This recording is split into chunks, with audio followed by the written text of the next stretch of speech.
ഇത് പാടിയത്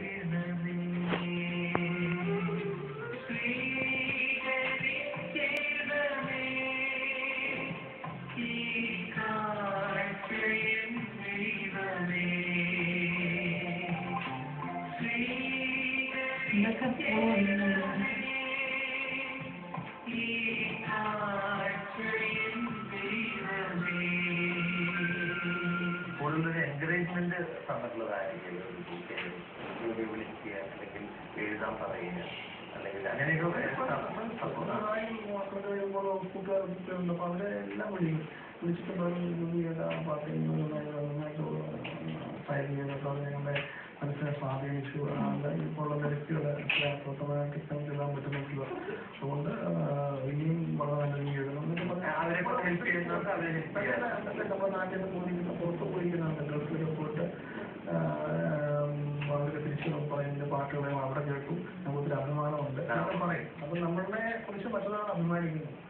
അപ്പൊ അതൊക്കെ ധ്യാനത്തിന് വലിയ അനുഭവം. തീർച്ചയായും ധ്യാനത്തിന് മുമ്പ് ജോബി കാവാലം വേറൊരാളായിരുന്നു.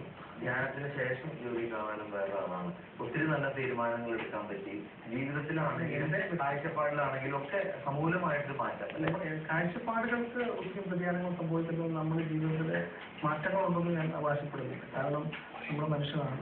നമ്മൾ ദൈവങ്ങളുടെ ലക്ഷ്യം പറഞ്ഞാൽ കാട് പിടിച്ചു കിടക്കുന്ന പറമ്പിലാണോ തെളിഞ്ഞു കിടക്കുന്ന ഒരു പറമ്പിലാണോ കൂടുതൽ പുല്ല് കിട്ടാൻ?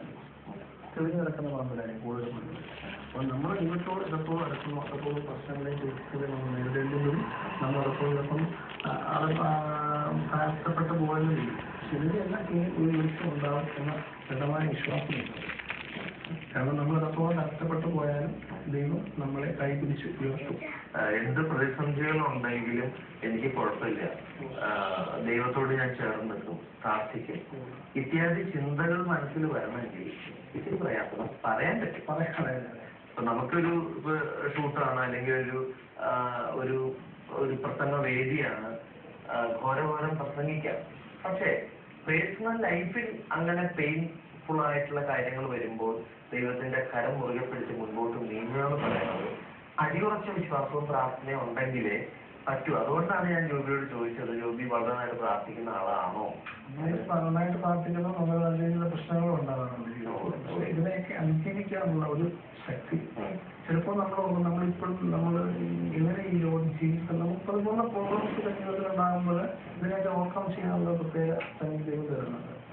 അതിന് നമ്മൾ പ്രാർത്ഥിക്കുന്ന നടക്കുമ്പോൾ ഈ പ്രാർത്ഥനയിലും നടക്കുമ്പോൾ യാത്ര ചെയ്യുന്ന സമയങ്ങളിലൊക്കെ നമ്മളിങ്ങനെ ദൈവമായിട്ട് ചിന്തിക്കുന്ന ഡിസ്കഷനിലാണ് എപ്പോഴും.